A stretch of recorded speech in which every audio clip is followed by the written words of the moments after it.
All right. Hey, welcome back to the Go for CEO channel. This is John the Bomb. Building others means business. And you know what? Today it's a very special guest. Go for CEO community. If you haven't subscribed to the channel, by the way, subscribe to the channel right now, right? Because become a part of the movement, the things that we're doing to teach you how to become the CEO of your own life. And this gentleman, many, many years in the health industry and the insurance space, right? And created throughout his life an incredible journey that if you go to his website, he talks about being a goalie in the hockey world, right? So it's really cool, man. So you're about to have an incredible journey with Mr. Matt Barafato, the CEO founder of Elephant Inc. My friend, welcome to the Go for CEO channel. How are you? I'm doing great, John. Thank you so very much for having me on your program. I'm looking forward to it, and I know the conversation is going to be a what I call a high energy conversation. Always is with people like you. I love it. I love it. Well, look, you were introduced to me through a referral, and then we get on the phone and just totally clicked. Sometimes that happens that way. Sometimes it doesn't. It takes a little time to generate, but you were so generous with your time. It is Labor Day weekend in 2023, and we had a little bit of extra time to meet Lesway as well on a podcast. So I'm excited. So, hey, let's get right into it, right? I mean, Elephant Incorporated, everything you've been building. We see the background. You're a sports guy, you're a hockey guy, the story that you shared about the goal and your mom's influence in that and how you grew up and stuff. But give a little bit of your background, and then also what was the ideation stage for you, because a lot of our listeners like to understand, well, where did this guy come up from, right? How did this idea, now we have a lot of ideas in life, but how do we implement? So Elephant Incorporated, let's roll. So take it away. Thank you so much, John. It's interesting. I was when I started out of college, my career in the insurance world. I was going to be in sales no matter what I did. That's really what my background was. So that's what everything. And I can remember my father's face when I told him I'm going to go. My first job in college was with an insurance company, without even knowing anything about that. You just saw his whatever he'd said, and he's thinking he was an attorney, and it was just funny.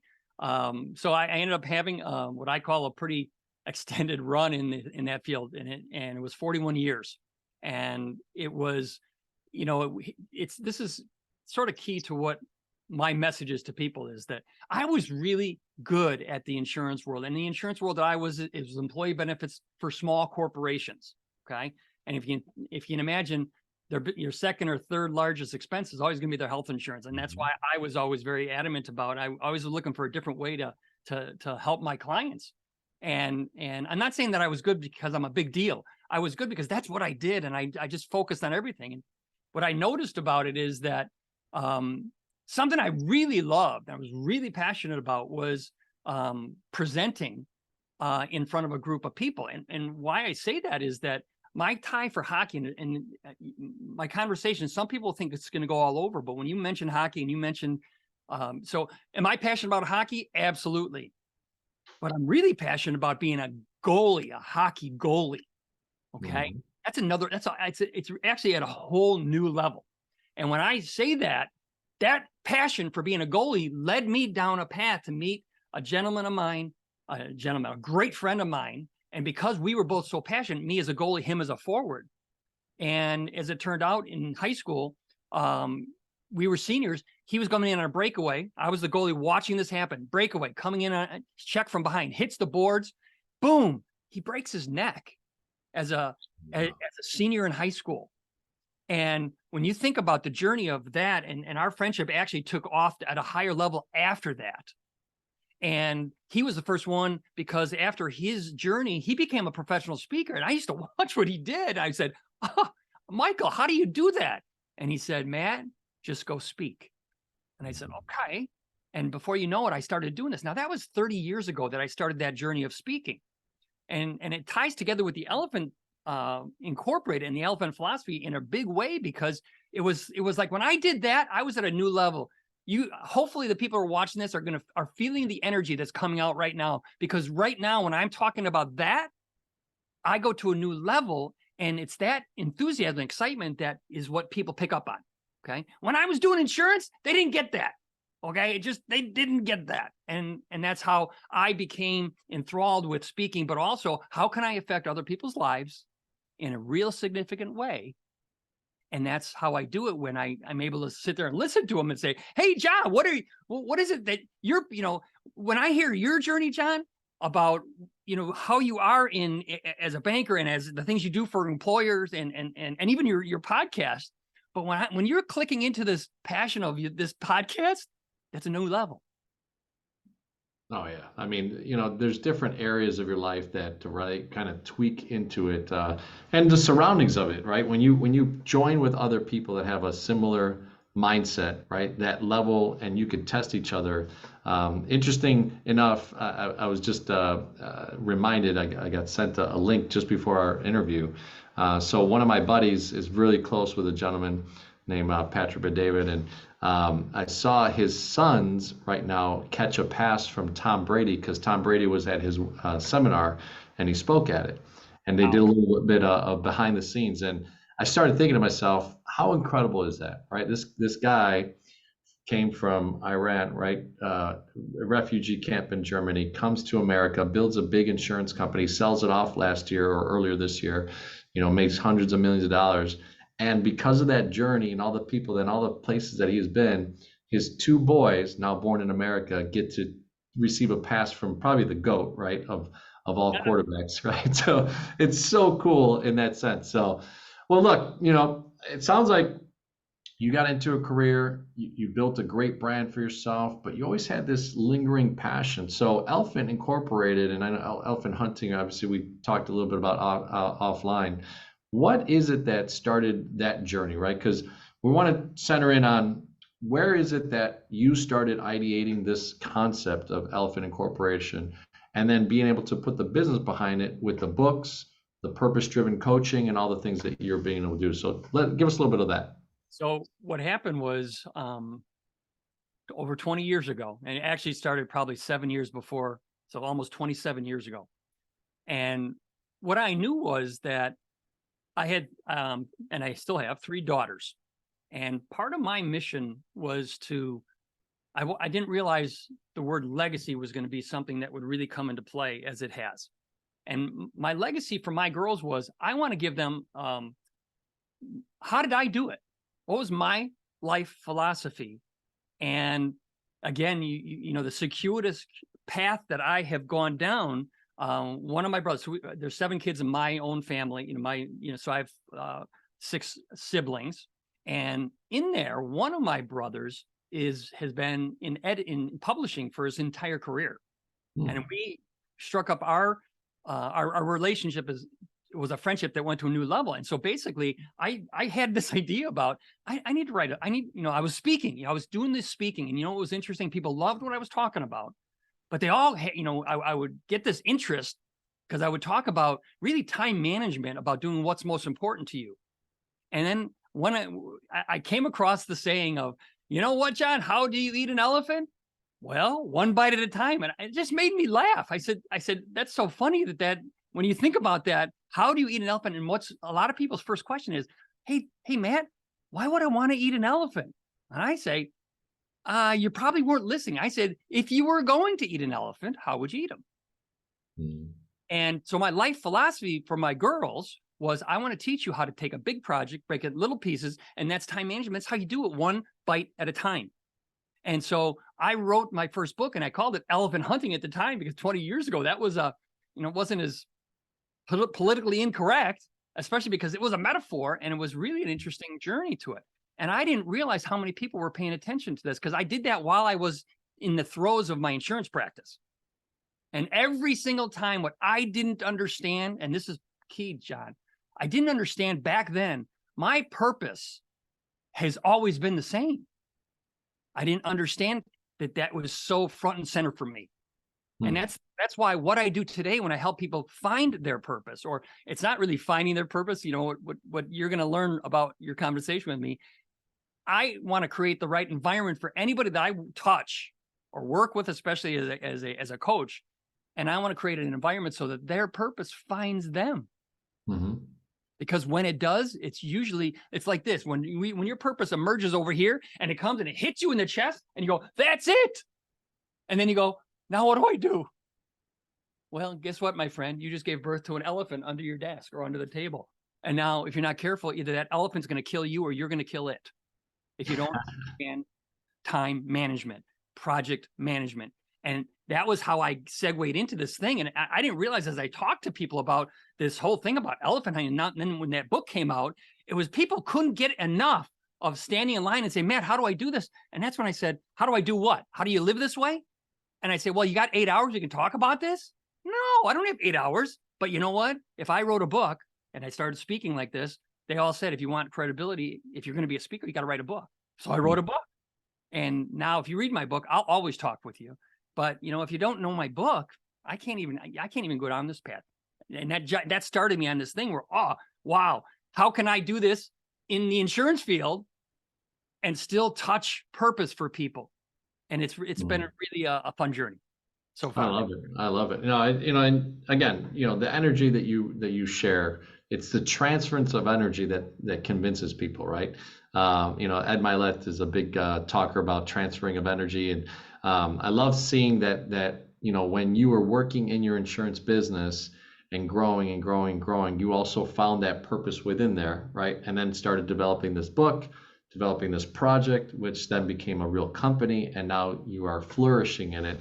And writing even a new book coming up. But let's talk about the intricacies of a business, right? And you could mix in the health insurance business along with the Elephant Incorporated. I'd love to hear about, because a lot of people get frustrated in life, right? And part of the Go for CEO journey is becoming the CEO of your own life, number one, and then possibly becoming the CEO of a company, the runner of something, the show, and being a leader. So when you're putting this program together, I'm assuming that in the health insurance space, you learned from some great people. You had some processes that you learned. Then, many years into it, you start developing this purpose, right? You start understanding the things that you developed, and then Elephant Incorporated started. So what were the dynamics of how you kept those two together, right? Entrepreneur, and then how you started growing Elephant Incorporated? So what's interesting is that I was living my philosophy. I kept my toe dipped in the water of what I was really passionate about, which was speaking, coaching. And I didn't know it was coaching at the time. I thought it was just speaking at the time. And how can I work that into my insurance practice? Because I like you had a family. I like you had to make sure that I was, making my mortgage and doing the things I wanted to do. And I didn't realize the significance of keeping my toe in that water of what I love and what I am passionate about was so critical to me not losing hope. Because when I was doing the insurance practice and think about, a big part of my journey in the health insurance field was when the Affordable Care Act was passed in 2010. Now think about this and hear me when I say this. When that law was passed, literally the revenue that I used to be able to generate as a salesperson in the world of being a broker, an insurance broker, was cut by 75%. The insurance companies knew all along, this is crazy. They knew all along what was happening with this, and they were they were speaking on two sides of their mouth. One side they said, we're gonna help you brokers, we're gonna be this whole thing. And the other side, they're talking to the insurance company, to the government, going, I'm all on board, because the sooner I can get rid of these brokers, the sooner we'll get all the. It was like, really? Okay, that's interesting. So what happened? Commissions started to be cut, little bit, and so what does that do when you have a business model that's all based on? I had to come up with a new way to bring revenue into the insurance field. And it's funny, your previous guest that you're going to be introducing me to, how I did it was to bring wellness into the category, into play with the health insurance space. It was so unique on how I did that, and because of my passion of helping people. Think about health and well-being, John. Think about that. Health and well-being, and what does that have to do with health insurance? Well, quite honestly, everything. Because you've got someone who's really healthy, guess what? It's the 80-20. It's Pareto's law. 80-20. 80% of your claims are going to come from 20% of your people. If you could actually impact the behavior of the 20%, that's huge in keeping your health insurance at a level. The increase. It's hard to have a zero increase, but if you're going to do it, that's how you do it. And so I started working that together. And guess who started fighting me? Imagine that. The health insurance companies. Yep.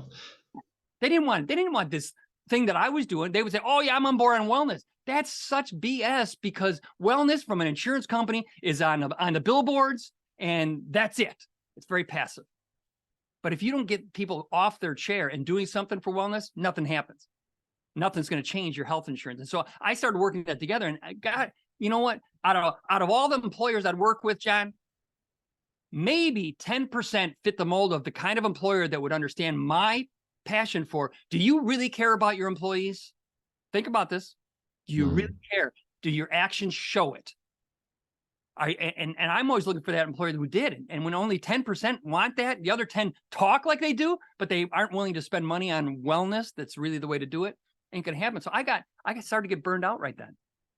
Yeah, yeah. I mean, you start driving something that really you're not, envisioning yourself being a part of, or even having the motivation, right, to keep on sharing. So, yeah, I love it because within the finance world, I've kind of had that scenario happen from personal to business. I love working with business owners. There's something about it, that entrepreneurial spirit. I've always had it. I've done it myself. I've sold a business in '09, and and having that model, it's really interesting of then how Go for CEO came about. During the pandemic, I really got serious. I always had the branding out there, but I never really acted on it. And now interviewing CEOs, founders, entrepreneurs, intrapreneurs like yourself, and that mix of things, right, allows me to be closer and build relationships with people. So that's part of the business model. So, well, Nate, so like Elephant Incorporated, right? I mean, on the top level of things, share with us, what are the things that you offer at Elephant Incorporated, number one. Number two, how did you start to strategically partner with anybody, if you did, or products and services to be able to then now, lift up Elephant Incorporated? Yeah, that's been my biggest challenge, because the context that I had within the insurance world are just, entrepreneurs who are the owners of these companies were my clients. Okay.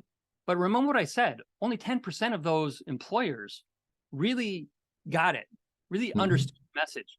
So what I've done is I've kept that focus on those people, and I look for more entrepreneurs like that. That's why the connection to you and people like you are going to connect me to people that own businesses that actually, I think that my elephant philosophy and my purpose hunting plays a role if you're building a corporation where you want your people, your employees to thrive. You want your whole organization to thrive.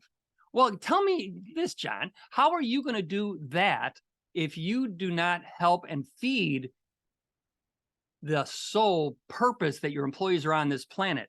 And how does your company feed into that? Because that, to me, is something that, an employer that's an entrepreneur that really understands this is willing to say, you know what, if I feed that element of my employees where I care so much about them, that I want them to really pursue why they're on this planet, they're going to why would they ever leave me? And why wouldn't they be the highest performing employee ever? And if they shouldn't be at my company, maybe they should take themselves out of it. But until they explore their own purpose, how do they do that? Now you get into the whole mix of how do you terminate an employee? How do you get people that shouldn't be in your company to get out of your company? People hire me as a speaker to come in so I can bring this on the table. And because they really don't want those people that don't want to even be there. They shouldn't be there because but how do you get rid of them? But if they can self-select, and again, so I have conversations with business owners, and a lot of times that's what I'm doing is that I'm also a speaker. And so you wonder, what do I do with Elephant Incorporated? First and foremost, it's me being a coach, one-on-one to people who, there's three categories of people. Number one, they're people that I think I know my purpose, but I'm not sure. Category number two, I haven't a clue why I was born and why I'm on this planet. And then number three is, I know my purpose, but I'm not living it fully every day because life gets in the way. And how do I do that? I just need to determine which one do you go into. But that first recognition of which category are you in, then I know how to prescribe the solution for them. And that's when they, so that's where that one-on-one coaching comes in. I love doing that.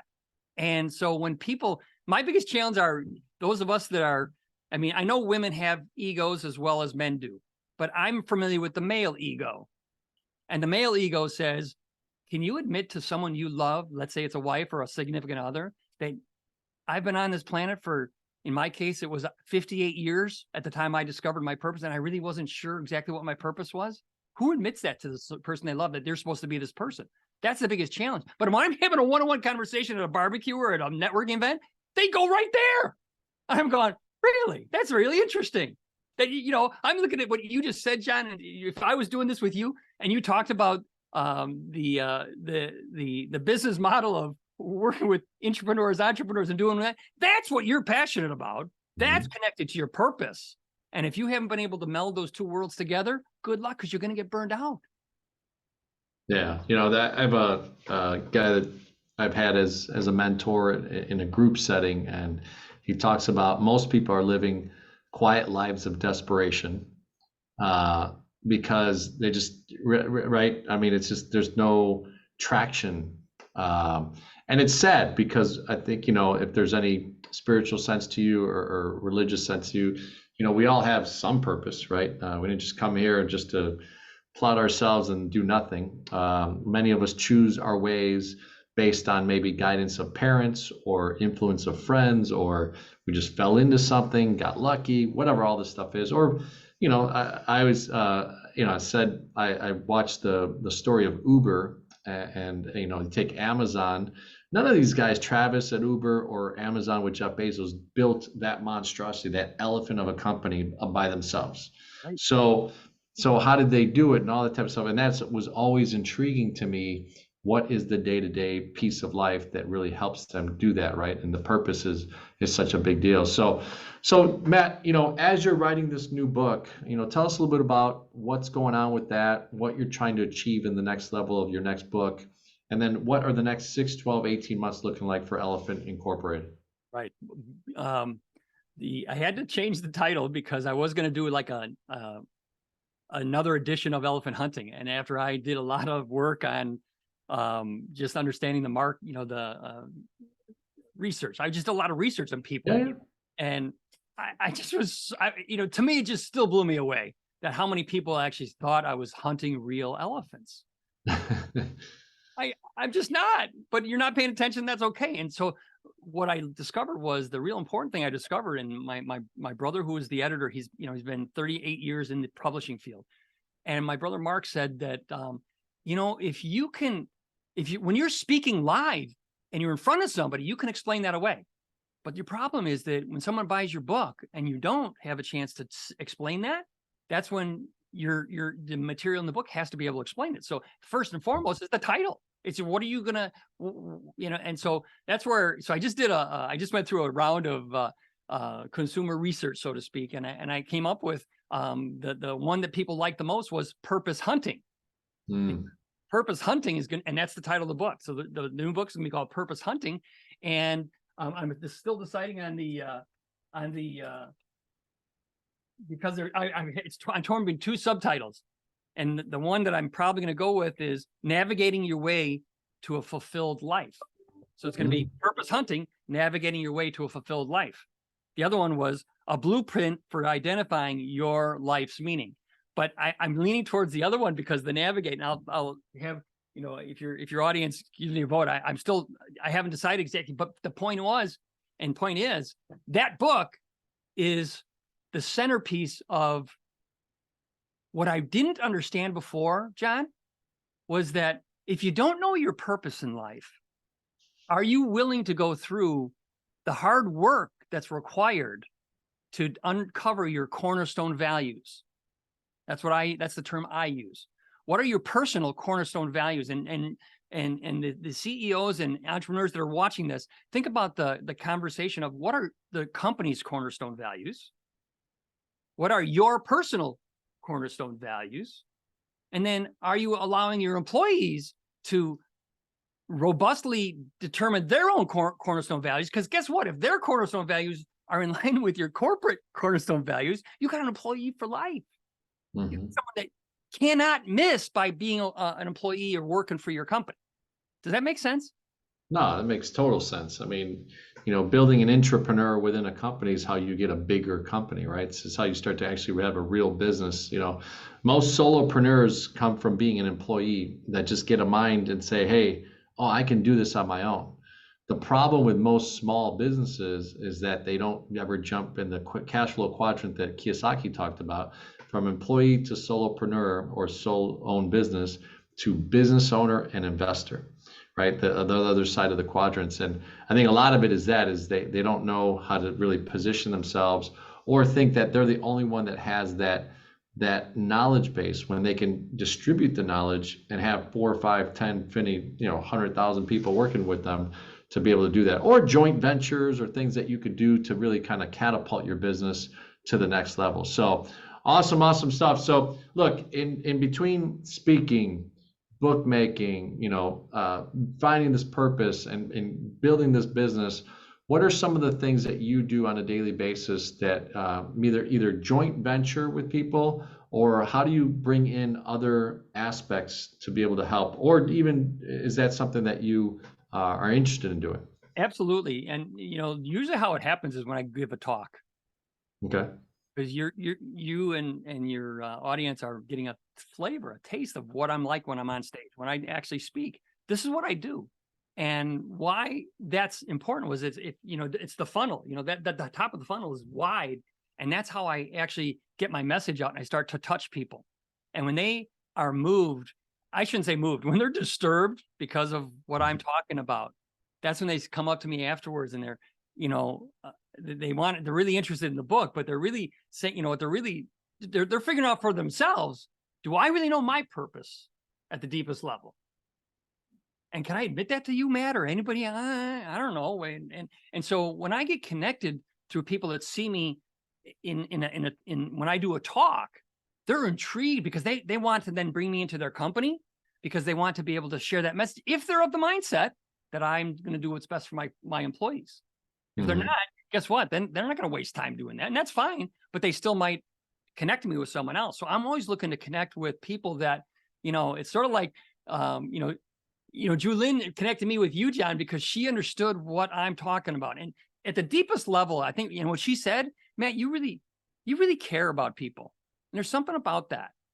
And what comes through with people when they hear me speak from the stage, and certainly one-on-one, is that I am genuinely concerned on helping someone else figure out this thing in the life purpose. Because if you know your life purpose, you'll be willing to go through whatever you need to go through to get these other things in line. And John, the thing that happens most of the time is people want the end result of living their life on purpose, but they don't know what they need. And, it's the old, what I'm learning is what I want to give people what they want, but I want to sell people what they want, but I want to give them what they need. What they need is to have this compass that is based on their cornerstone values. And that's the hard part. That's the hard work. And that's what I'm really, really, really good at when I can get one-on-one with people. And that's what's driving. So my model is the book is going to get people to say, hey, you know what? Do I really know the answer to this? And if I know the answer to purpose, am I living it fully? If I don't, Matt and his company, Elephant Incorporated, might be able to help me. That's great. And that's what I need to, that's how I'm building my coaching practice and my speaking practice. The book is sort of like the out there and how to do that. And part of that is, you may know a venue that is looking for a speaker that I can, that's a great connection for me. And I love that part of it.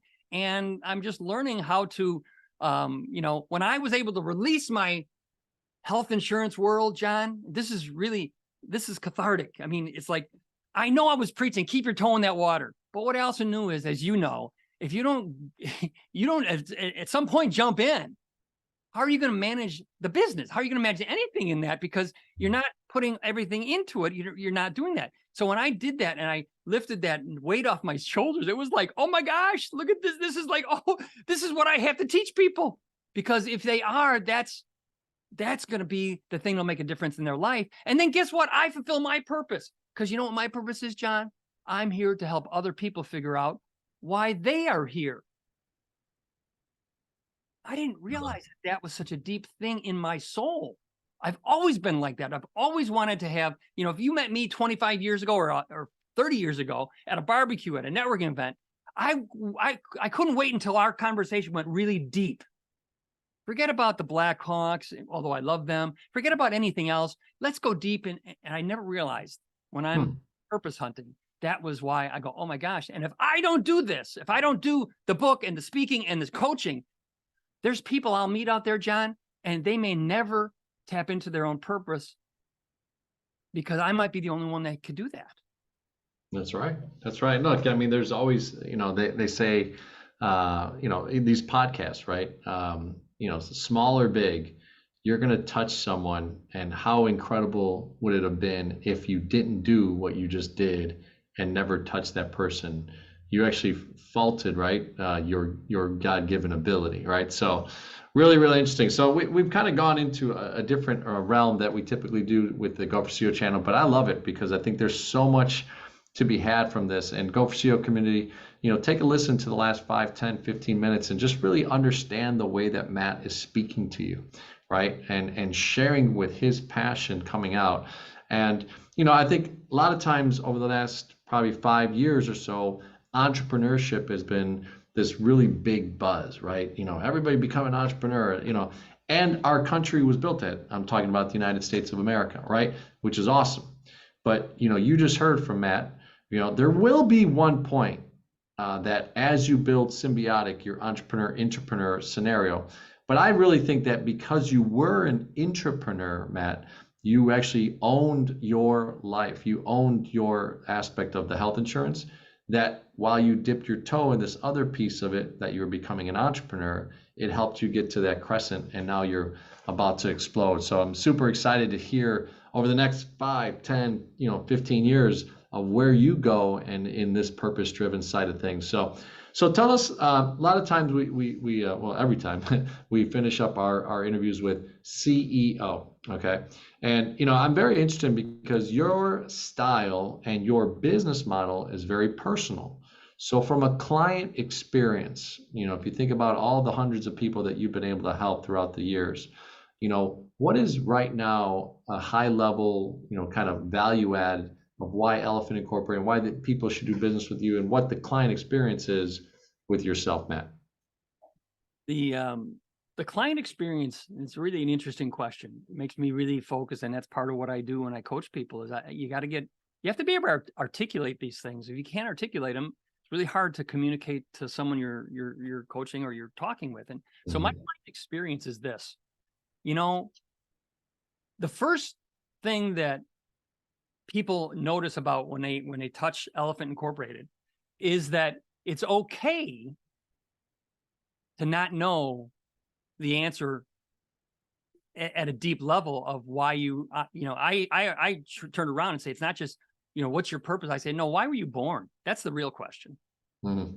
And when people see that it's okay that they don't know the answer to that, because that's the first step, like anything, that you to being able to make a difference and really get there on it. So my client experience first is that there's a safe environment that I can actually admit that someone's not going to step on this thing that I just admit, that I haven't admitted to anybody, that this is where I'm at with that. And then the second piece for the client experience is, do I have a solution on how to get you there? Because if you don't think I do, you're not going to certainly hire me and my company. But if you do know that I actually have a formula, and that's part of what the book does, that's part of what, my podcast, my own podcast, which is which, by the way, I'm hoping you're going to be a guest. I know you will, because it'd be a great guest. The Purpose Hunter podcast is really an important thing. What I do is I explore that question of purpose with everybody from how did you find yours? And then I'm able to teach people that I've got a process that'll help you figure it out. Because I know that I am never going to quit on someone, and my process will always get them there. So when you get this new book, you're going to see that I identify it's a 3-step process. I talk in terms of three-legged stools, right? 3-legged stools. Why are they great? Because they can't stand unless each leg is firmly attached to the base and they're the same size. But if you only have 2, it's not going to stand. Leg number 1, what are your gifts? Leg number 2, what are you passionate about? And here's leg number 3 that nobody seems to really think deeply about. Who can you serve with your gifts and your passion? Wrap a ribbon around that, jump in that water, and that's how you create an environment for your purpose to emerge and find you. Okay. And so they will get that solution. They will get that. And that's what I'm committed to. I have an online course that I do, that basically people buy because that was the magic. That magic is you got to believe that I've got an answer. And it's a matter of just time are you willing to figure this out? I love it. I love it. So look, E is for engagement, and it's pretty obvious why people engage with you. Your energy, your purpose driven, you see the value in what you do. And if you're convinced, you can convince, right? So engagement. So tell us why, high level, as people come through this client experience. But what about your vendors? What about people that call you just to book you on speaking engagements? Like, why are they engaging with you? It's pretty obvious to me, but I just want to hear it from your word to our audience's ears. So, Yeah. If I can't transfer this energy that you're feeling, I'm not doing my job. I mean, not even my job. It's like, I'm not, one of the things, it's a goal. One of the things I'm going to do is to do a TED talk. Okay. And now they haven't asked me yet, but I know they will, because I know that this is it. But my TED talk is going to be about, and I tie it to my story of my friend Mike Schwartz, who broke his neck. And it's really a matter of, I think every human being that encounters another human being has a huge responsibility. And here's why. If you are not allowing anyone you meet to feel your emotion, I'm not saying hear it or look at it, see it. No, I'm saying feel your emotion. I think you're stealing an opportunity for that person you met to be inspired by you, John. Mm-hmm. Think about that. That's a big deal. When I tell people, people go, "Oh," I say, "No, I really feel that way," and that takes me to be vulnerable. I must be vulnerable to let you feel my emotion. And you know what? That's what I love to teach the people who hire me to speak, the people that actually come and coach with me is, are you being vulnerable enough to let people feel your passion, which is usually tied to your purpose? And if you are, that's what inspires them. Because if I didn't do this, there's going to be someone you meet that if you don't share your excitement to a level where they feel it, they might not have hope to ever go for their own. They won't be inspired. Does that make sense? No, it makes total sense, right? So, and the last one on CEO is operational excellence. And you talked about processes, right? A lot of people don't realize that, you can do a lot of stuff to be able to generate income, generate clientele, generate these things. But without a good foundation of operations, you could crumble internally, right? So you talked about your process, talked about some of the things that you've done. So what would you say is operational excellence for Elephant Incorporated? That's interesting. It's one of those things that I have hired a coach to help me with that. And I hope people are hearing me on this, because hiring a coach and having a coach, and you've been in athletics, so you understand this, but I think people who have not been in will understand it from this analogy. If you're a parent or you have been a child, so either way, my opinion on parenting is that a parent is not a friend to the child. A parent is someone who they make you accountable. They're not there to be your friend. They're there to say, hey, don't do something so bad that you're going to get hurt that you can't recover. And when I think of coaches in my life, look at, the hockey world that I had, coaches that I had were not my friends. The best coaches I had were not my friends. I am friends with them now. Mm-hmm. And with my children, that was not my goal to be that. And that's the piece of it. When you look at, so to hire a coach so I can do the thing to get done what I am, that's not in my wheelhouse. My wheelhouse is what you're feeling and being on stage and doing and connecting and like that. But the process behind the scenes, the operations behind that. And if I am not able to build that team, which is what I'm in the process of doing, and I'm getting the help because of a coach telling me how to do that. And if I didn't have that coach, guess what? I'd have to try it, at my stage, like, okay, so I'm only 39, just in case you're wondering, John. Oh, okay. The calendar says I'm 65, but you know what? I never pay attention to that calendar thing. So I'm only 39, but when I, if I only have like my dad to age, he lived in age 93, God bless that he had the opportunity. And I may not have a chance to make sure that that's around. So I can't, how many mistakes can I afford to make in this area of operations? I personally, I can't, because here's one of my huge desires is to bring purpose hunting to two different places. Number one, to schools, and particularly to juniors and seniors in high school. Wouldn't you think that's a good question they should explore? Like, why were you born, before you choose to spend hundreds of thousands of dollars, or their parents hundreds of thousands of dollars into something as an education? So that's number one. Number two are churches. I happen to be a Catholic, but you know what? And within that, how many people that would be sitting in the pews, and I don't care if you're a Catholic or not, but sitting in the pews, and the question is, what's God's purpose for you? If you don't know that, you know what? There's so many people that are hungry for this. I want to bring that to those people. And again, the operations side of me, I need help to make sure that's created. So I've got one coach that I've hired already, another one that I'm going to be hiring, I'm sure, to tell me how do I get that done? Because guess what? I just started. I started a family business. Think about this. I'm fulfilling my family purpose, because I believe I have two teachers. Actually, there's 4 teachers I have 2 girls, 3 girls, 2 are married, and I got 4 teachers in my family, and they're going to be part of this organization. How cool that I can actually provide a financial piece doing something they love, that they're passionate about in that world. But I need to make sure that operationally I can pull that off. And so huge, right? That piece of the puzzle. So really excited to hear that the coach has a coach. Number one, it's always an admittance of strength, not weakness, to be able to do that, right? And it's big time. I talk about with Bill and many other business owners about having, when you're about $1 million to about 50 million in revenue, most businesses in that level do not have what's called an advisory board. A lot of people think, well, oh, what am I going to have to give up? Equity or, some monetary value or something. But really, to go from 0 to 100,000 is on you, right? As far as revenue.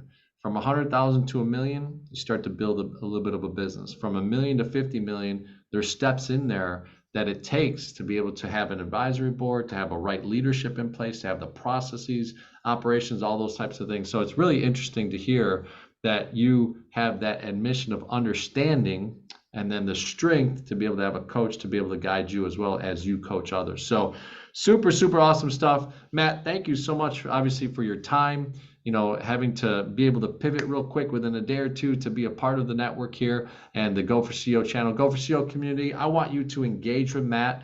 If you hear of anything that on this podcast that you really enjoyed, Matt, tell them about the websites, the information. I think you said you have some webinars that you're doing, all these types of things. So why don't we engage with them to let them know where they can find you and where they can interact and become part of your journey.